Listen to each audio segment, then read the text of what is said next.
What's good, people? It's the Fantasy Sports Markets Podcast, the Friday edition, which means it is our slate breakdown podcast.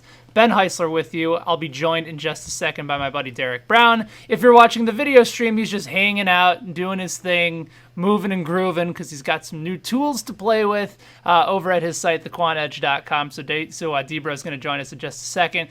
Quick bit of a heads up. There are still spots left to play if you are looking for MLB postseason action over at fantasysportsmarkets.com. Our postseason survivor for the entirety of the postseason has sold out, so thanks to everybody that jumped on in for that. There's a shot at over $100,000 in that contest, but because of the popularity, I think what we'll do is we'll do a second chance postseason survivor after the divisional rounds to give you guys another opportunity to try and win some big cash there. Don't forget, college football week 6 is this week. Over $100,000 in our $5 contest is up for play. And of course, week 5 in the National Football League is available for you guys as well, with over $220K up for grabs. There's super flex contests, there's regular contests, there's quarterback, wide receiver, and running back pick 3 contests. Head-to-heads, whatever you can find them over at fantasysportsmarkets.com. If you are not following us on social media, please do so. We are at FSM Contest on the tweet machine. I am at Benny Heiss. My buddy Derek is on Twitter at Debro_FFB, and we are on Instagram as well at Fantasy Sports Markets. And make sure you guys subscribe to us over on YouTube. That's where you can check out the Quant Edge video series presented by fantasysportsmarkets.com. Derek Brown, one of the best minds in the fantasy industry over at the Quant Edge, joins us each and every week. He is my good pal, and he is with us to break down the Week 5 slate. What's happening, pal? How you doing? What is going on, Benny? Yeah, you were talking about it. I got all kinds of beautiful data to look at today. I feel like a kid in a candy shop. I feel like, oh man, my level of elation is, I'm through the roof right now, dude. It's like the first time you saw Playboy. Close to it. Probably okay. Like, yeah, that or something on DVD. But either way, I mean, it's equitable. They have these things now, Debro, called Blu-ray and also the internet. It's going to be a game changer for you. Yeah, really going to expand your horizons. Dude, I still chase box scores. I read newspapers. Last time I looked, I write everything down in notebooks. I don't know what this stuff, these DVDs, these Blu-rays, these things that you speak of, but I'll have to check it out, I guess. That's perfectly reasonable. You ready to dive into the slate, my man? Yeah, dude. Head first. Right, let's go. We got an like Mike Leach off of a diving board. Let's roll. We got the Ravens going to Pittsburgh. Total in this game has moved up from 42.5 up to 44. With the Ravens minus 3.5 point favorites on the road against Pittsburgh, who completely shut down Cincinnati. It's not a difficult thing to do, but they needed a win in the most extenuating circumstances. They got one. Meanwhile, the Ravens, after starting off blistering hot at 2-0, have since fallen back to earth. It's tough to look good, Debro, after playing Miami and Arizona and then have to face the Kansas City Chiefs and the Cleveland Browns. So curious to get your perspective on what we're going to see moving forward with this Ravens team. Lamar Jackson's still an absolute stud, and you can always make a case to play him, but who are the guys that you like in this matchup? I mean, Lamar Jackson's always in play. There's no way you could ever definitively fade him. I love him in GPPs this week because I feel like after last week, you know, myself included, I was huge on Ravens stacks, and he put up the points, but the rest of his team around him did not. And if you look at the home road splits, especially concerning Mark Ingram, some people will look at it and be like, oh, well, look, man, he's eating in some aspects, and in other ones, he's doing terrible. I mean, but I feel like that's more small sample variance. And versus the Steelers, it's an away game. He has a chance to get healthy volume in this one. I don't say that I'm going to jam him in, but I think he's in play for GPPs. I love Jackson, like I said. Can't ever fade him. Marquise Brown, I think that depending on where you're playing, especially on fantasy sports markets, he's a very interesting play because, I mean, look, you want to come down to it. I mean, we keep chasing the air yards. One of these weeks it has to pay off, right, Ben? I mean, it's going to hit. Like, Jackson missed Marquise Brown for a huge touchdown. He's still getting the run. He's still getting the air yards. He's going to catch one of these bombs, man, and he's going to have another slate-breaking week. It's just when is it going to come? And versus Pittsburgh, man, I was thinking last week, like, I know Tyler Boyd just fell on his face. I know the Bengals did. Kind of pictured that. But what I was very curious to see is that they did not put Minkah Fitzpatrick in the slot. Mm-hmm. So if Brown gets some run in the slot, heck, even on the outside, I don't know that the Steelers have a cornerback that can stay with him, just pure speed-wise. Much less in the slot versus Mike Hilton, who is basically he's a turnstile. He's, here you go. Which way would you like to run past me? Left, right? How would you like your touchdown today? Because here's the platter, and I will give it to you. So I like Marquise Brown. Mark Andrews, considering Minko, like I'm talking about, is playing mostly safety. He's not hitting the slot. So we've seen kind of tight ends. You target the Steelers with tight ends in the past, not in the last 2 weeks. Tight ends have kind of gone dormant, and I know that some of that's a little bit Tyler Eifert, but I don't think this is a spot where I'm really looking to play a lot of Mark Andrews. On the Steelers side, dude, we have got a lot of different news that might not come out till Sunday morning about James Conner. At this point, we're recording this. He's yet to practice. They're talking about it. He'll play. I don't know about that. But if you get Jalen Samuels on FSM salary sites, all of the above, dude, we saw what Nick Chubb did to this Ravens defense that is overrated versus the run last week. Jalen Samuels could do the same. He absolutely could do the same. Because who are you worried about him splitting carries with? Benny Snell? No, not at all. Nobody should ever be worried about anything concerning Benny Snell. Like that dude is the reincarnate of Ben Jarvis Green Ellis. He's run 2 yards, fall down. Run 2 more yards. Oh, there's a guy running at me. Fall down. And Samuel's got volume in the red zone, too, and that's important. He also had 8 targets with 8 receptions for 57 yards and had 10 rushing attempts as well. Got that touchdown on the ground. One guy that we haven't mentioned yet is Juju Smith-Schuster. We've seen the Ravens struggle when it comes to coverage in the slot, and that's where they moved Juju after I think either 2 or week 3. He's currently questionable, but I would imagine all indications are that he's going to play. Weird to see a guy who got 169 targets last year only be targeted 4 times in the passing game. They've already started a bit of a squeaky wheel narrative with Mason Rudolph saying, I need to get Juju Smith-Schuster the ball a little bit more. We'll see whether or not Jimmy Smith ends up playing, but I think this is an opportunity, especially for low ownership, to go back to Juju and at least have him as a dart throw in tournaments this week. Yeah, I mean, look, I get the play, and I see it. I am a little bit concerned about Juju's toe, the ability to plant and cut and things of that nature, and just in this offense overall. Do I think he's a great play in GPPs? Because if you do, there is credence to the squeaky wheel narrative. Like, we have seen it. We're going to get to that in one of the later games we talk about. But I definitely think it's in play. I'm not going to just poo-poo it, Ben. I am a little bit more worried about Juju in this offense overall because they don't seem like they're willing to let Mason Rudolph just unleash the cannon. Like, he took one deep shot. He did when he first came in for Big Ben. That's the frustrating part. That's why a lot of us were buying in on Mason Rudolph. That's right. Yep, our preseason. And then he comes in the regular season. I don't know if it's different defenses, blitz packages, Fichtner just trying to, give him the kid gloves and make things easy for him, and maybe this changes as the season goes along. But for right now, it's a lot of wildcat stuff. It's a lot of dump down to the running backs. Yeah. I mean, just like you're talking about Connor and Samuel's target shares, they're not willing to push the ball, much less like Rudolph. I don't know if he's confident enough or willing to push the ball into deep, into contested catch areas to Juju at this point. So that's my only hesitation, but I get the process and I get the play. So I do think that he's an interesting play in GPP, especially large fields, because I think that you get Juju. I mean, what would you put him at? I haven't even looked at ownership. I'd say he probably comes in sub 5. Oh, I think that's probably more than fair. I'd say anywhere between 3 to 6%. Okay. Yeah, I think that's probably I think that's probably where he ends up. So again, if you're looking for a little bit of a leverage play, he's certainly available. Also, the shower narrative between Mason Rudolph, James Washington really hasn't worked out the way that a lot of us had anticipated after connecting for more than 4,000 yards and over 30 touchdowns in their years together at Oklahoma State. Let's move on. We have the Jacksonville Jaguars going to Carolina to take on the Panthers. Panthers in this game originally opened as 3-point favorites that have since moved up to 3.5, and the total dropping from 41 to 40.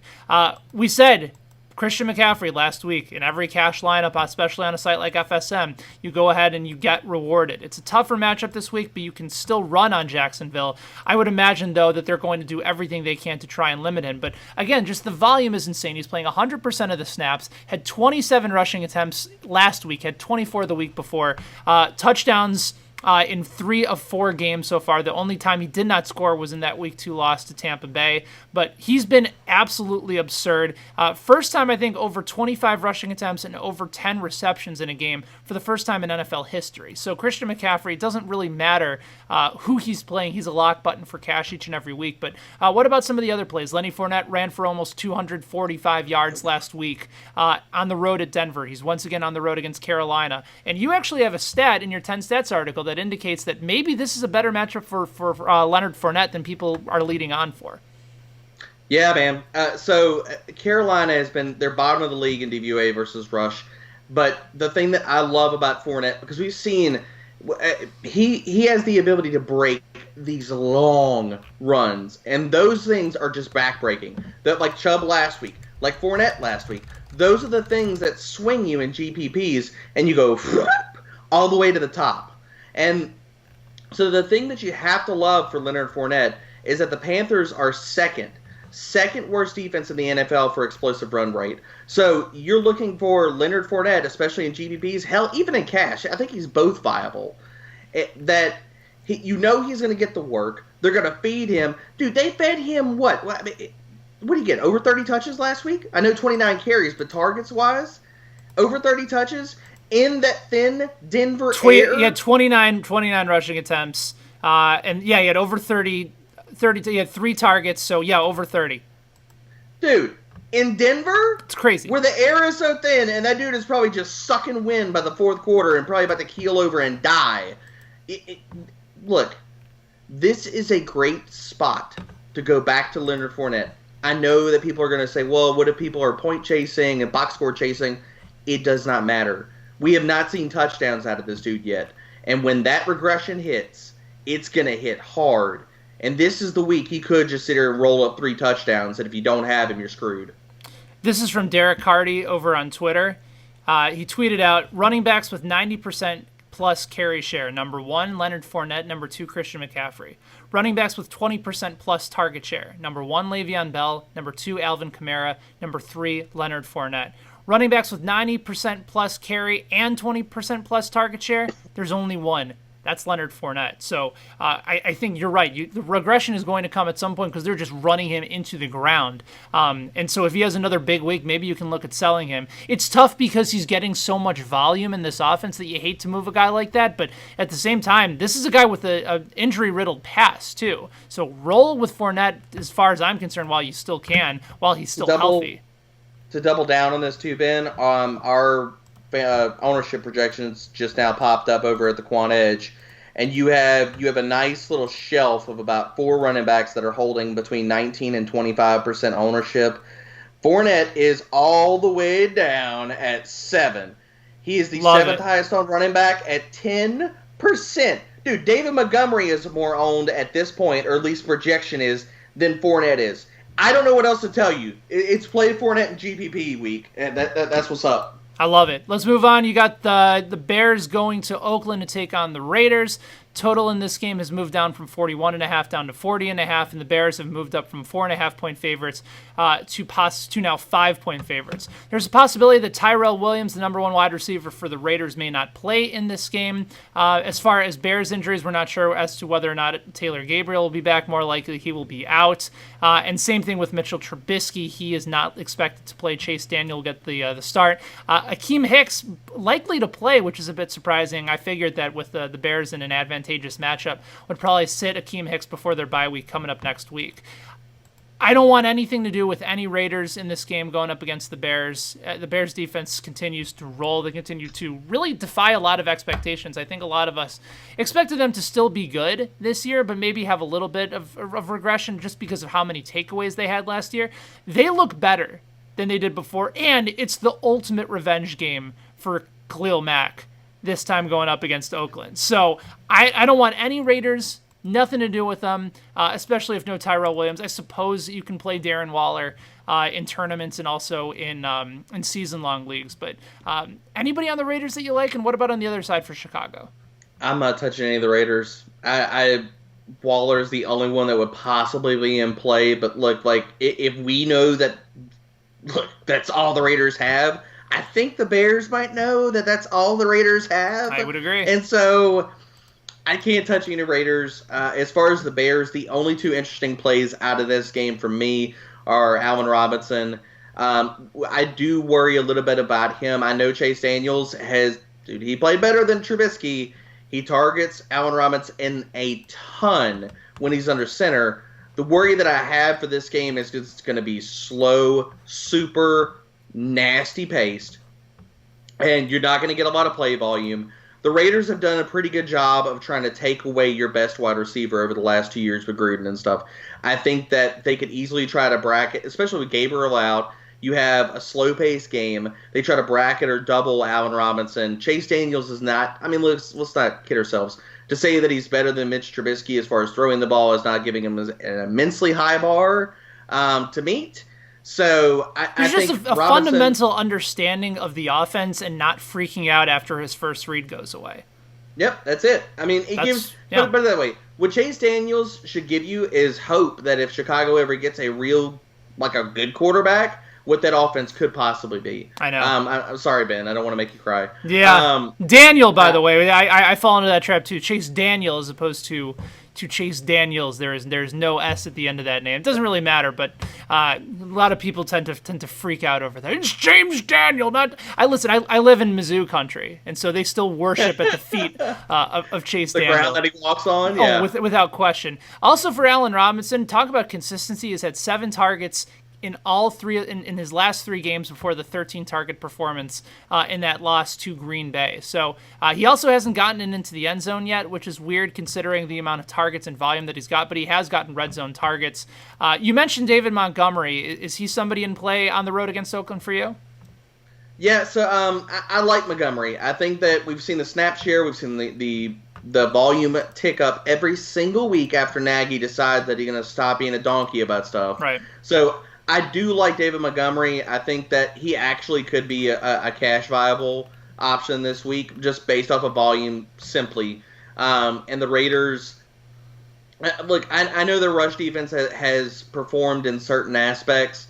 David Montgomery, he keeps getting fed. The blow-up is coming. It's going to happen, man. And in this game, I think that when we've seen Chase Daniel under center, that they lean on the run heavily. I mean, just look back to what last year Thanksgiving. That definitively happens, man. So I think David Montgomery, Allen Robinson, the only plays out of this game that I would possibly touch.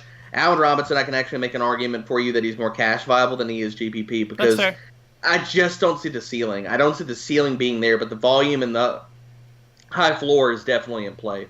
Let's move on to a game that we probably aren't going to want to have a whole lot to do with anything other than maybe some of the defenses. You have Buffalo on the road at Tennessee. Titans are 3-point favorites at home, and the total has stayed right put at an abysmal 38.5. Josh Allen still in concussion protocol as we are recording the show today, so I'm thinking that he's probably not going to play. It'll be once again the Matt Barkley show on the road at Tennessee. And Marcus Mariota, this stunned me after going through the numbers. He is the either number 8 or number 9 fantasy quarterback this year, and nobody's been having any sort of indication as to, wait a minute, Marcus Mariota, like that Marcus Mariota? He's actually put up some decent fantasy numbers so far this year. They've come in a couple big games, one of them being last week, but surprisingly he's had a solid season so far for Tennessee. There's just not a whole lot of plays other than the Titans defense with no Josh Allen that I want a whole lot to do with, and even if Mariota is a quarterback 1 at this point, he's going up against one of the best defenses, particularly the best pass defenses in the NFL in Buffalo. Yeah, I think the only play that I would like out of this game is Derrick Henry. Buffalo is their top shelf against the pass. They're 25th off the top of my head at DVOA against the rush. I think this is a huge Derrick Henry week. I think that Derrick Henry could see upwards of 27, 30 touches in this game. Had 27 rushing attempts last week. Yep, and I think that he gets fed again this week. I don't want Mariota. I don't want any of the pass catchers. I guess if you want to get cute, if you're doing multi-entry, A.J. Brown versus probably Levi Wallace is possibly in play. I probably will not go there. But I like Derrick Henry, and that's probably the only play out of this game that I would possibly have, because the rest of it's just nasty. All right, let's move on to a game that should be a little bit more fun for fantasy purposes. Tampa Bay heads over to the Big Easy to take on the Saints in the Dome. Total in this game has gone down from 47.5 to 45.5. And the Saints, interestingly enough, open as 4.5-point favorites. That line has been bet all the way down to -3. Weird to see the Saints at only -3 at home against a team like the Tampa Bay Bucks. But sure enough, whenever you beat the Rams in the function that they did, putting up 55 on the road, certainly in very impressive fashion, they're going to get a little bit more respect from the betting public. To me, I look at the Saints defense and I say, this is a team that's going to force turnovers back out of Winston. And I know they had the terrible week 1 and has been much better since. But Tampa can't really run the ball. I know that Ronald Jones has put up some better numbers, but they're still going to be a throw heavy. Chris Godwin still is dealing with that hip injury, even though he was fantastic last week in the middle of the field against the Rams. And so I'm left thinking, okay, going up against the Saints defense that completely shut down Dallas last week, which Bucs wide receivers do I want to have exposure to? Because I certainly don't want anything to do with O.J. Howard. I'm still staying away from their running game. So which of the wide receivers for Tampa do you have interest in? And what about on the other side for this matchup? I think that the knee-jerk play, and this is not just point chasing, I think that it is known between any circle, anybody that has possibly a Twitter account or knows anything about football, is that P.J. Williams is not good. And so I think the knee-jerk play, especially with the explosion last week, is going to be people are going to want to play Chris Godwin, and that's going to be the first place that they go to if they're targeting this game. I'm not saying that that's a bad play, although I do think Chris Godwin carries a lot of ownership this week, unless we get like some kind of news that he's going to possibly just be out or worrisome or he's doubtful or something like that. Yeah. But I think Mike Evans is a very interesting play in this one. Look, Marshawn Lattimore played a ton better last week versus Amari Cooper. And there's one specific reason why I think you see that is, one, yes, he saw a lot of Amari Cooper. Two, what he did, though, is that Allen's had the Saints defense playing mostly zone up until last week. Now, if you look at if you head over to the Quant Edge, look at the wide receiver cornerback tool, and it's beautiful update.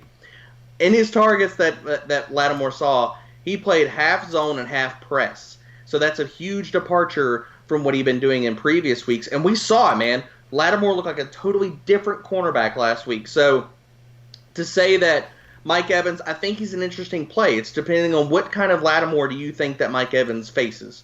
Is he the better version of this? Is he the first few weeks? With the Saints playing Lattimore in this fashion last week, I think that I'm more inclined to worry about Evans than I am to play him. But I do think that he's in play in GPPs, because if I'm wrong, which we're all human, and Lattimore reverts back to the first 3 weeks, I mean, it's not like Mike Evans doesn't have a good history versus the Saints. I mean, just look at last year. He had 7 for 147, and then the other game they played, he had 4 for 86. So the floor and the ceiling combo is there in play for Mike Evans. Now, as far as the running backs for Tampa Bay, I don't want any part of that. The Saints' run defense has been good this year. I don't want any part of Jameis Winston. Mike Evans and Chris Godwin can get there, and Jameis Winston can still fall on his face. As far as the Saints side, I think Michael Thomas, just on sheer target volume alone, much less the fact that, look, if anybody thought this Bucs team is very good versus the run. Let's get that out of the way. They are. I think that Alvin Kamara is still in play based off of his pass game involvement.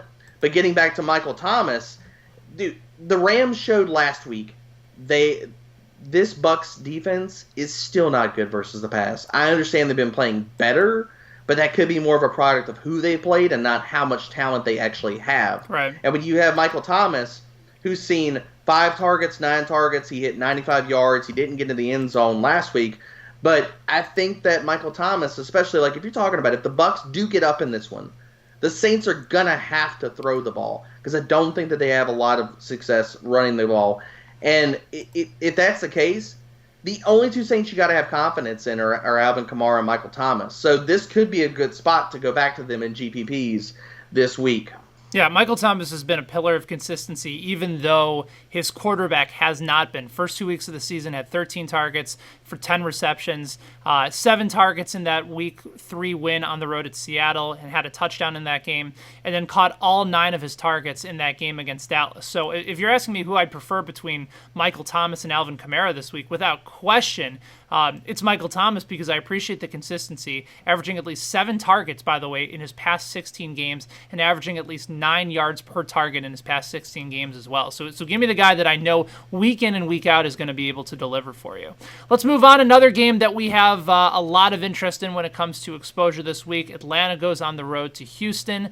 Total in this game has moved up from 49 to 50, and the Texans 5-point favorites at home against Atlanta. That feels a tad bit high to me, considering that Houston's been a pretty inconsistent team all season long. From this perspective, we saw Deshaun Watson had that viral post-game clip where he was explaining the cover 4 defense and why he wasn't able to go deep against Carolina.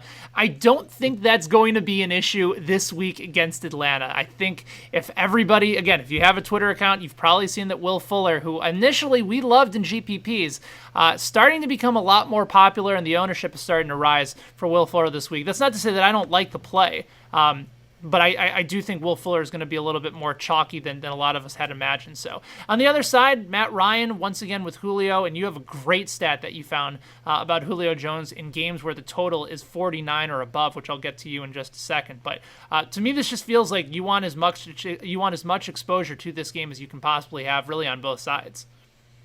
Yeah, I mean, I honestly think that you could build lineups and just stack both sides of this and determine, like, one lineup you roll Ryan, one you roll Watson, just because the fact of it is that, dude, like, this game, if you're looking at this is the knee-jerk easy game to sit here. If you want to look at a game and say, okay, what game has the highest possibility to shoot out, to just bust up over that 55-point total, it's this one right here, Ben. I mean, and yeah, you're talking about Julio Jones, man. So the total currently sits, is it still at 49? I haven't looked at it. Moved up from 49 to 50. Yeah, so Julio Jones in games where the total is 49 or higher, 17 games since 2017 to 2019. He's averaged 5.1 more PPR points, 1.9 more targets, 30 more receiving yards. To give that some context, he's averaging 111 receiving yards. So you're looking at a guy that you're almost like saying, all right, I'm going to shoot him in for the bonus. It's going to happen. And so I think both quarterbacks are in play in this game. I love both of them because you were talking about Mariota a second ago.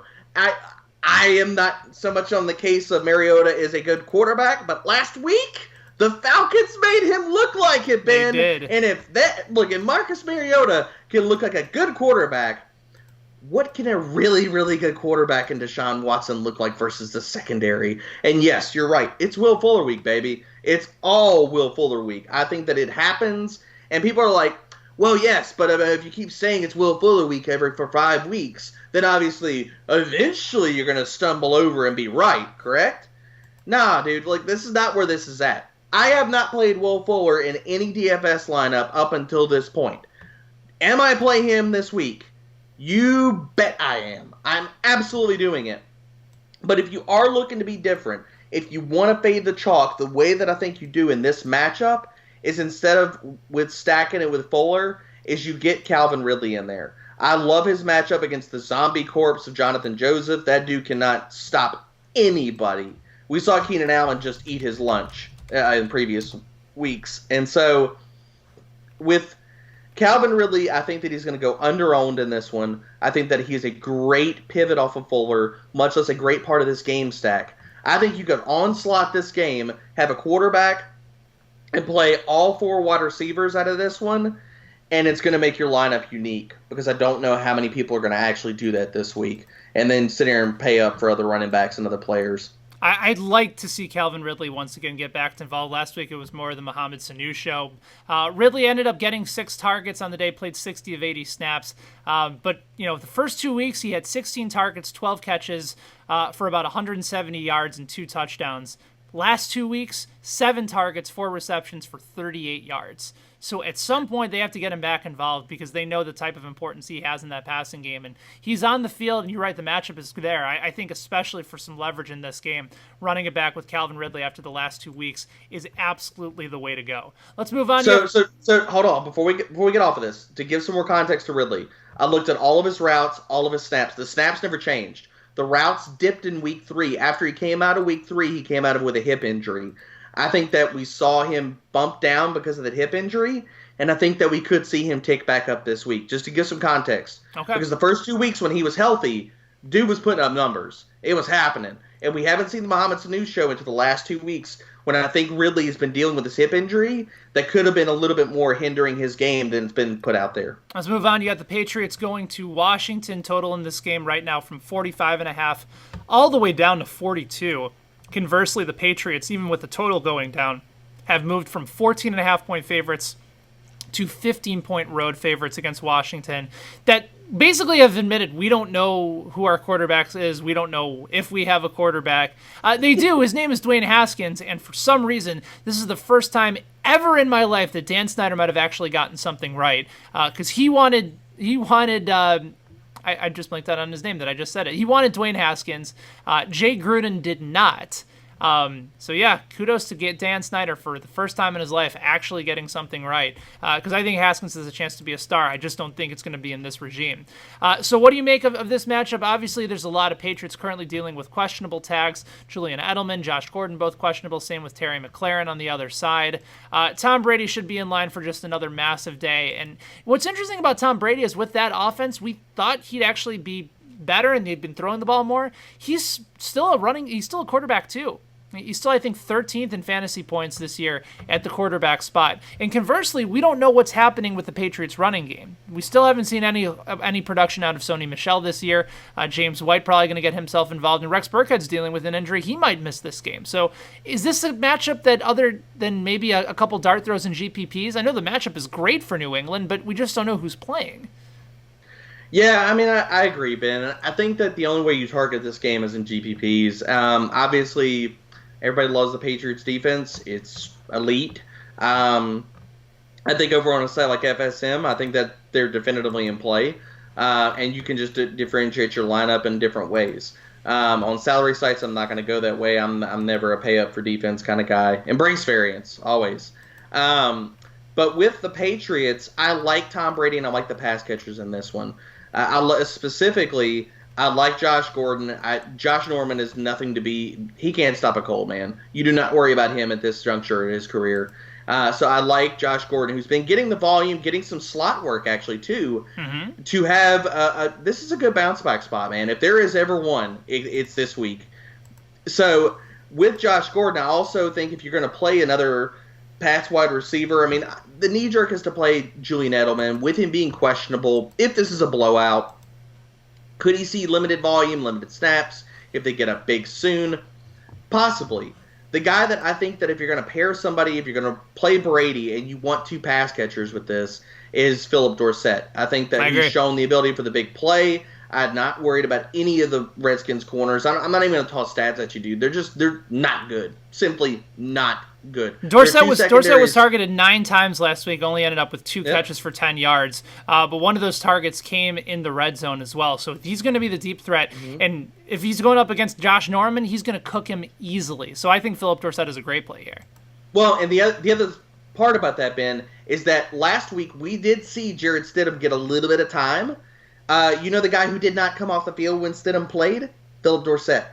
So I think that is who you want to pair Tom Brady with Gordon. As far as what you're talking about with the Patriots passing, dude, just to give you an idea about how bad the Redskins secondary is. There's only 2 defenses in the NFL that have given up a 70% catch rate, 1,000 yards receiving, and 10 or more passing touchdowns. One of those is the Dolphins, the other one's the Redskins. So I love all of the Pats pass catchers. I'm not playing Sony Michel. There's no way on God's green earth I'm playing him.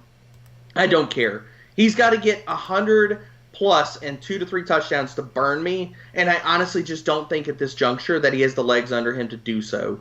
So I will happily fade Sony Michel probably for this entire season. But with Brady, dude, outside of the Miami blow-up, dude's averaging 39 pass attempts over his other games. So the volume is there. I just think that we haven't seen the ceiling, and it could be this week, man. Like we talked about last week, and I got on here and I got super fired up about people fading other people and about blow-ups and stuff like that. You have to get to the blow-up for people to come off the field. And how do they do that? I don't think that it's in the run game. I think it's in the pass game. So that's the direction I'll go in GPPs. Sony Michel's best yards per attempt on the season was 4, and that was in the blowout win against Miami. In the game against Pittsburgh, he's averaging just under 1. In the game against the Jets, he's averaging just over 1. And then in the game against Buffalo, which has not been good at stopping the run, they've been terrific against the pass. He was averaging under 4 yards per attempt. So he's got to figure out something. He's still getting a decent amount of volume, but just not doing a whole heck of a lot with it. It could come this week. Washington has been terrible, but you're right. I'm staying away from Sony Michel until he actually does something. And by the way, for any Patriots fan that's watching this, that's been saying that gets mad when people make fun of the Patriots schedule, just look at it. Look at this schedule. Seriously, like it's not me dragging down your team. They're the greatest team of the last 20-something years. It's not you have a shitty schedule this year. Like, you're playing dog shit teams. That's okay. You didn't make the schedule, but just admit it. When do they play a good team? Like, what is it, like week 9, week 10, after they sew up the division and they're 10-0? Like, like seriously, let's break this down because you brought it up. Like, I like, oh my gosh. I love that you opened the door to this, Ben. Like, there are two teams that I have a hard time ever kind of really getting on. They just kind of irk me. One's the Seahawks, two's the Patriots. It doesn't take away from the fact that they're good. They're just playing. They're really good. They play the Giants next week, and then they're on the road against the Jets. And then, week 8 you have Cleveland, week 9 you have Baltimore, and then bye week in week 10 until week 8. So they're 7-0. So what, out of the rest of your 9 games, you got to win 3 more to get to the playoffs? Right. And then week 15... Oh, God! The hard road less traveled! Week 15... I mean, whatever. Week 15, they're back at Cincinnati. Week 17, they get a home game against the Dolphins. I would say from week 8 to week 14, they play some challenging teams. Home against Cleveland, on the road at Baltimore, at Philadelphia, home against Dallas, at Houston, home against Kansas City. Then after that, you got your matchup again with the Bills at home. So it's easy sliding the rest of the way. So go enjoy it. Go enjoy your 1 seed. They'll probably go for like 15-1. Chiefs will go like 14-2, and then it'll go through New England again because it's, life sucks. What I heard out of that is you need to sell or get rid of all your Patriots gear if they do not win at least 10 games. That was my take. I don't know how they don't win like 13 without falling over. They could bench everybody and still win 13 games. That's the sad part about it. All right, let's move. I digress. Let's move on. You have the Cardinals and the Bengals. Oh, what fantasy goodness we may have in this game. Total has gone down from 48 down to 47.5. And the Bengals, the 0-4 Cincinnati Bengals that got throttled on Monday night, are 3-point favorites against Arizona, who are continuing to set records for inefficiency when it comes to the passing game in the NFL. However, David Johnson, smash spot week for Arizona. I know you're big on him this week. And conversely, on the other side, this is a great opportunity for Andy Dalton in a very pass-happy offense to get back on track. Maybe Tyler Eifert, if you follow the flow chart, going up against Arizona and their inability to stop tight ends. And then Tyler Boyd is probably just going to have another dominant performance. So plenty of options to choose from. Anybody that you like more than the other? I like the Bengals side quite a lot. I think Andy Dalton is in play, dude. If he can't get it done this week versus the Cardinals, he's just not going to get it done. We've seen the upside. The Bengals are willing to pass, and pass the ball. So obviously his pass catchers are in play. I'm not probably going to play Tyler Eifert at all. I get the flow chart. I understand it. I just don't think that he's playing around roughly half the snaps. I don't think he's playing enough of the snaps. I don't think he has big play ability that, much less he's going to get the target volume to possibly hit that ceiling in cash. Yeah, I absolutely, I get it. I think that you possibly might be forced, depending on ownerships, to play Tyler Eifert in cash simply to block. Because my tight end plays this week are very, very narrowed. And we're talking about this. Woo-hoo-hoo! Yeah, Tyler Eifert's coming in as the highest projected on tight end on the slate at 21%. So yeah, Cash, you better lock him in, because if he catches 2 touchdowns and I'm wrong, you're absolutely behind the field. But I like Auden Tate a whole lot in this spot. He's min price on your salary sites. He's a good pivot as far as GPPs over on FSM, because he's not the sexy play. But, dude, if Andy Dalton does go off in this spot, he goes for 3 touchdowns, 4 touchdowns, or something like that, Auden Tate's going to grab one of those. He's starting in the X role. He's going up. I think you could actually craft a narrative that Auden Tate is probably the better tight end in this offense than Tyler Eifert. I would agree with that. 16 So, targets in the last 2 games, by the way, yep. and he has 2 targets last week in the red zone. He's going to come down with a touchdown in this game. You can almost book it. Yeah. So I like him a lot. I think that he's in play for both cash and GPP. As far as the Cardinals side, dude, I'd love David Johnson. He is like in my handful of favorite plays on this slate. We have not seen a true ceiling game out of David Johnson. He's had one game where he rushed for over 80 yards. He's had another game where he almost hit 100 yards receiving last week. We have not seen where he has put the 2 and married them together in a slate-breaking fashion. And, dude, it could be this week. And the reason I say that is because we talk about the Cardinals and their inability to stretch the field because of they're playing against teams. They're playing back on them. We know that they have injuries to the wide receiver position. One of their best wide receivers is still healthy, and that is David Johnson. This dude is run the most routes out of any running back in the NFL, and he's going up against the 30th ranked defense versus pass-catching running backs as far as DVOA is concerned. It is David Johnson smash week.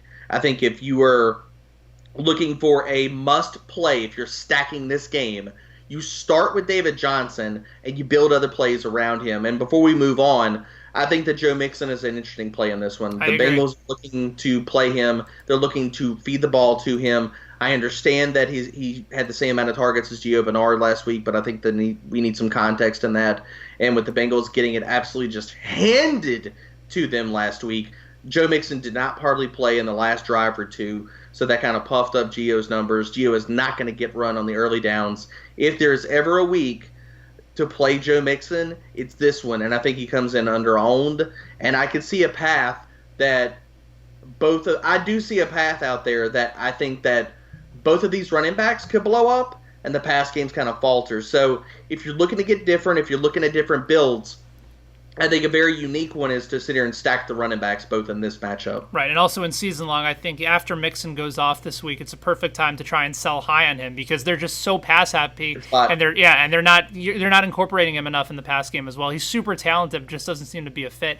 Conversely, for David Johnson, there have been reports that maybe Chase Edmonds gets some opportunity to run a little bit, and maybe they move Johnson out to the slot. The last couple weeks, he's just been absurd as far as catching the ball. Has had 11 targets and 9 targets in the last 2 weeks for 14 catches and 127 yards and a touchdown. So David Johnson right now might be, other than Larry Fitzgerald, the best pass catcher on their team that's healthy as they're continuing to deal with some injuries. So I think David Johnson's certainly in play. You know his floor is going to be super high, especially in PPR sites, like a place like Fantasy Sports Markets, because of his ability to catch and catch frequently. Continuing on the 1 p.m. slate, you have the Jets going to Philadelphia. Total in this game has gone down from 44.5 down to 43.5. And the Eagles, 14.5-point favorites over the Jets. And I think that number is going to go down because it appears that Sam Darnold may play. If he does play, I think maybe you look at them as maybe 10 or 11-point favorites because the Eagles have struggled at home this year. They shouldn't struggle against the Jets, and I imagine Sam Darnold coming back with mononucleosis is not going to be at 100%, but he provides so much more than what they were getting at the other quarterback spot. And I do think moving forward, this is a good opportunity to buy low on some of those other Jets like Le'Veon Bell and Robbie Anderson in this offense, maybe Jamison Crowder as well if you're playing in season long. But certainly a lot to like on the Eagles side. I'm probably staying away from all Jets once again. Anybody in particular that you're going after? Yeah, Darnold. Him being ruled out of this one. I don't want any Jets. I think the Eagles. Has he been officially ruled out? Yeah, I saw earlier this morning he got ruled out. Yeah. So no Sam Darnold. So that line is perfectly fine. Yeah, and I never put Sam as playing this week. When you come out to the media and say, I don't want to die. I hope I don't die. Like, that doesn't put any kind of faith that you're actually going to play. Nope. So, I never projected him to play in this game. The Eagles have a bunch of interesting plays on their side. I think Wentz is in play if you want to get different in GPPs. I'm probably not going to steer towards this game in a lot of different aspects. I think that the pace is going to be nasty. It's going to be slow. I don't think that the Jets have any kind of inkling of an offense without Darnold to push the Eagles to do much of anything. Hell, this could be another 2 to 3 touchdown game for Jordan Howard for all I know. So with Wentz, if you're going to go that direction, I think the only people that are possibly viable just based off of volume narratives is Zach Ertz, although I don't love him in this spot, versus Jamal Adams on the back end. And Alshon Jeffrey, just because of the weekly touchdown equity that he does possess, the red zone role that he has. Plus, we know the Jets are just bad versus as their cornerback unit. But this is probably, with Darnold out, largely a game I'm just going to avoid. Fair enough. Let's move on. The Vikings are going to New York or East Rutherford, New Jersey, to take on the Giants. Total has moved down from 44.5 to 43.5, and the Giants have moved up from 4.5-point underdogs to 5.5 underdogs. The Vikings once again struggled on the offensive side against Chicago. Stephon Diggs has been reported to have been seeking out a trade. Adam Thielen has been calling out his quarterback. Kirk Cousins has been apologizing for sucking. Things are not pretty in Minnesota right now. Good thing the Giants have come along on their schedule, because this is a great week to bounce back. We've seen how awful the Giants are at stopping the pass this year. If you're going to have a dart throw in GPPs, do you have any confidence that Kirk Cousins, Stephon Diggs, and Adam Thielen can get themselves going against a pass-poor defense in New York? Dude, if there's any week, and I know there were some floating rumors out there and some ideas about doing that last week versus, playing the Raiders. And the weeks previous playing the Raiders. I think it was, week 2? It was either week 2 or week 3. Week 3, because they had the win 34-14 against the Raiders. Also, the Vikings have been much better at home. They had the 28-12 win over the Falcons and the 34-14 win at home against the Raiders. There are 2 losses this year, on the road at Green Bay, on the road at Chicago. I think if there's any spot that we can possibly run the narrative of the Vikings doing anything to get this pass game going, I think this is the week, Benny. I like them as a GPP stack. Cousins is not sexy. It's just a fact. But the fact of it is that, dude, if you believe in the squeaky wheels, dude, how often do we hear a quarterback come out in the media and say, "I am legitimately sorry for not throwing you the ball"? When does that happen? Doesn't. Really? So we talk about squeaky wheels. It's in play here, and they could be this could be the stack, because they're not expensive. You can fit them in. Kirk Cousins is super cheap, even on non-salary sites.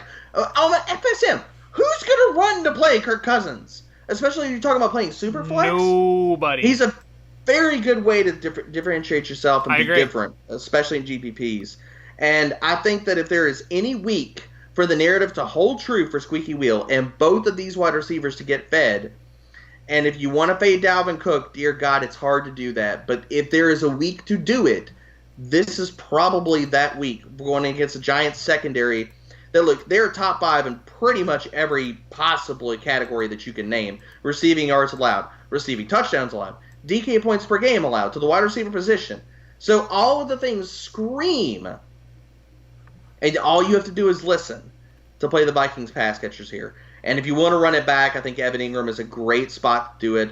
There's not many Giants that I want. Dear God, if the robot that is Saquon Barkley plays this week, I don't even know what to tell. Like why does that man even have doctors taking care of him? Because I don't get, he has an ankle sprain and he's going to be out 4 to 8 weeks. A high ankle sprain too. Yes, and then it's just nah, man. Guys missed I'm good. 6 to 8 weeks with a high ankle sprain. It's absolute insanity. I don't look at him actually playing. If he does, sign me up for whatever that man's taking, all that kind of stuff. Give me the Saquon workout regimen. But if Saquon plays, he's firmly in play. I don't care the matchup. You can never fade Saquon, because if his ankle is actually good, he could still bust a long one. It's always out there. Daniel Jones is not one that I'm going to be fitting into any kind of lineup, but I do like Evan Ingram in this spot. The Vikings are they're top 5 in DVOA versus the tight end. I think that's deceiving, and I think it's small sample because when they face the tight end, they can actually catch the damn ball. They've done well. Darren Waller had 13 targets. He had over 100 yards. Austin Hooper caught every single target that was his direction for over 70 yards in week 1. And they funnel targets to the middle of the field because their corners are good. I think that Golden Tate is a decent play if you want to get funky and you're stacking this game and you're going with the Vikings. I think that if you don't want to pay up on sites for Evan Ingram, if you don't want to play him on FSM because you believe other people like you want to play Zach Ertz and be absolutely wild and set your hair on fire, if you got any hair, that I think that Golden Tate is an interesting play because assimilating him back into this offense, I think that if there is any corner on that Vikings defense that you possibly target, it's through the slot because you do not want to go outside. I don't think Sterling Shepard can win versus Rhodes. And something that I learned courtesy of Derek's 10 Stats You Need to Win article over at the Quant Edge, Evan Ingram, one of only 6 tight ends with a 20% or greater target share. All those stats available, as well as his wide receiver cornerback matchup article, is over at thequantedge.com. There's plenty of stuff for you guys there. If you're not a subscriber, this is my moment to tell you you are missing out, and go ahead and use promo code POWERHOUR to get $10 off your first month. Then run it back with us using promo code TQE for $5 free in any contest you like over at fantasysportsmarkets.com, including the big $5 GPP with over $50,000 available in perfect roster bonuses. Let's move on to the afternoon slate. Couple games here. You have the Broncos going to the Chargers. Total in this game has gone up from 44 to 44.5, and the Chargers currently sitting at 6.5 points favorites at home. Denver has been snake bitten at home the last 2 times that they've played. They both have basically had wins. Denver should be 2-2. And I think people are looking at them as this sort of wasteland. Emmanuel Sanders had that cut from a couple weeks ago where he basically said we're living in a world of suck. I don't think Denver is living in a world of suck. I just think they haven't gotten enough pressure on the quarterback for their defense to really stand out. And now Bradley Chubb is done for the season. But are they 6.5 point deserving dogs against the Chargers, who I don't necessarily think are that great? I don't know. I think Denver keeps this game close, and I think part of the reason is we've seen an emergence of Phillip Lindsay the last few weeks. He's gotten to get himself going. Conversely, Melvin Gordon has returned, and I think it's going to turn people away from Austin Eckler. My advice to those people is not to do that. I think Austin Eckler is going to continue to get involved in the passing game. Look at we were talking about David Johnson and his volume in the passing game, D-Bro.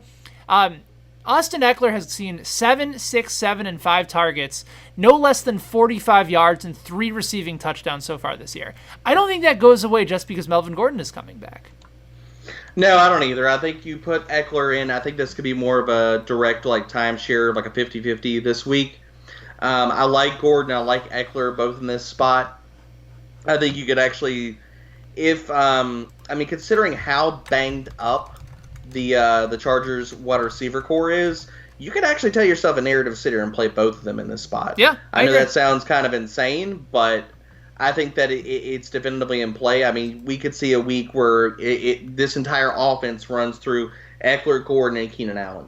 I think Keenan Allen, if Keenan Allen can get on any cornerback not named Chris Harris, he's going to absolutely just eviscerate them. It's going to happen this week. And people are going to be mad at Keenan Allen after what happened last week, too. Yep. And the thing about it is, does Chris Harris fully shadow him? Because he can go into the slot. That's the question that I think people need to sit here and decide for themselves. Do they think that Keenan Allen avoids Chris Harris, or is he on Chris Harris? If he sees a lot of Chris Harris or in the entire game, then I think Keenan Allen's a fade. If he gets off of him and goes to the slot, if he faces up with any other cornerback, not Chris Harris, then I think Keenan Allen is in for a huge game in this one. I like both the running backs. On the Denver side, it's so difficult, man. We've seen Sanders have good games. We've seen Sutton have good games. I know this Chargers team is banged up. I have a hard time playing anybody tied to Flacco. If you're willing to take a shot on anybody, I think I lean a little bit more towards Courtland Sutton than Emmanuel Sanders in this one. Desmond King in the slot is still really, really good. I know Sanders is playing more outside this year, but I'm more willing to target other cornerbacks that are not possibly going to, other wide receivers that are possibly not going to see at least some of King. I know Casey Hayward's a little bit banged up. I love Phillip Lindsay in this spot. I think that he is a very, very sneaky play in GPPs. People want to talk about this as direct timeshare and stuff of that nature. It is on paper in terms of like with the volume they're getting. If this team gets in the red zone, it's not even close. Phillip Lindsay has seen every single rushing attempt that team has inside the 10. Royce Freeman has none. None. So if you're looking at some way to be different, I think Phillip Lindsay's in a really good spot here. That's a really interesting call, and I think a lot of people had anticipated that Royce Freeman would get more of the red zone opportunities as the bigger, stronger, more physical back, but they trust Phillip Lindsay in the red zone, and I think you're right. I think he could punch it in for a couple touchdowns this week. Certainly, he started to turn his season around after week 2, has Phillip Lindsay. Had the 2-touchdown game against Green Bay. Didn't have as many targets that you'd like in the rushing and in the receiving game last week, but I do think he's once again in play for this week. Last late afternoon game, you have the Packers going to Dallas. Cowboys 3.5-point favorites at home. Total has dropped from 47 down to 46.5. I'm not going to use a whole lot of time to go through this because we did a video earlier this week over for the Quant Edge video series presented by Fantasy Sports Markets that this is Zeke week. Tell the people why they should be all in on Zeke Elliott. Dude, it's even going back to last year. The Packers are one of the preemptive funnel defenses. They give up tons of stuff to the run. Now, I know Mike Patina's come out and be like, it's important to face the run now. After he came out a few weeks ago and said it doesn't matter how much we give up. It doesn't matter at all as long as we stop the pass. Look at Mike Pettin going, running backs don't matter. Like, he speaks our language. I mean, look, man, maybe he's diving into Twitter. Maybe he's got a burner account out there. My whole thing about it is Zeke is going to get fed, whether on the ground or in the pass game. He's going to get volume. The touchdown regression is coming, and I think it hits this week, Ben. And I'm willing to sit here and I'm wedging him into every single lineup, man. But, yeah. He's certainly in play. Conversely, is there anybody else from either the Packers or the Cowboys side? No Devontae Adams. Are you buying in on Marquez Valdes-Scantling getting more opportunity, more volume? Maybe Geronimo Allison once again in play in the middle of the field. And then Amari Cooper always in play, although he was very disappointing last week. He had the 5 catches for 48 yards, did not get into the end zone. So anybody else besides Zeke that you're going to be on in this game? So for me, I'm not really looking to play MBS. Like, I understand the volume bump, and I understand those things. I think that, honestly, between the two wide receivers, Geronimo Allison and MBS probably split that target pie. I don't think that MBS just assumes this number 1 role. 17 targets in the last 2 games, though. That's true, man, but he has not been efficient with them. No, like, he played really, really good versus Denver, but past that, we just haven't seen it. And going up against Byron Jones, who's healthy, he's playing snaps, he's a good cornerback, very physical cornerback. We've seen MBS have problems with press and things of that nature in the past. I don't think that his game has evolved to where he can beat that. So I'm not really looking at playing MBS. Allison, if you're looking to stack the game, that's fine. I don't want Amari Cooper in this game because Jair Alexander is the top-rated corner on PFF, and I think he is legit #good. So Dallas, that Zeke is where their offense is going to run through. As far as the other plays in this game, the only other guy and I absolutely love him. I like him if Adams plays. I love him, and I think he's close to a lock for me if he's out, is Jimmy Graham. I love Jimmy Graham this week. I think that people are going to sleep on him. I don't think that anybody's going to rush to play him. I think that you look at Aaron Rodgers. He's tied for second most red zone passing attempts this year. If you look at where they go inside the 10, he's tied for 5th most. Now, where has he been feeding the ball when they get inside the 10? Dude, Jimmy Graham has gotten 4 targets. Nobody's even close. Everybody else inside the 10 only has 1 this season. Now, I know LaFleur has talked about running it when they get in close and things of that nature. Man, Jimmy Graham, they get in close. This is a 2-touchdown Jimmy Graham week. I really, really like him in this spot. I think they're going to feed him in the red zone, and I think he's going to go way under-owned. Love that call on Jimmy Graham. Really, couple quick thoughts on the Sunday night matchup between the Colts and the Chiefs and the Monday night game with the Browns going to San Francisco. I think everyone's talking about Jacoby Brissett leading the NFL in touchdowns this year with 10. Yeah, but he's still the number 10 fantasy quarterback despite being a top 10 touchdown guy. I think if there's a guy that I want exposure to in this game, it's Marlon Mack. Chiefs are 31st in DVOA at stopping the run. And also saw a really interesting note about the Chiefs and not the Chiefs, but the Colts last year. In wins last year, the Colts running backs averaged 30 carries for 140 yards. In losses, they averaged only 18 carries for 72 yards. So fire up Marlon Mack, especially against a terrible Chiefs defense. That's how the Colts are going to want to win this game. It's control time of possession, try and keep Mahomes off the field as much as possible. It's going to be tough to do at Arrowhead, but you can do it if Marlon Mack is healthy. So if he's healthy and he plays, I love him and I like T.Y. Hilton. And then, of course, any Chiefs going up against the Colts, who are actually second worst in total DVOA this year. That was a stunner for me, D-Bro. I think you can play whatever Chiefs you want in this matchup. As far as the Monday night game, Odell likes to show up in big moments, so I think this is another opportunity for him on the other side at San Francisco. And then conversely, whether or not you're buying into Baker Mayfield, it's been a tough matchup so far. If he can get the ball out quickly, the 49ers tend to blitz as heavy as anybody, and I think him and Odell might be a nice contrarian play.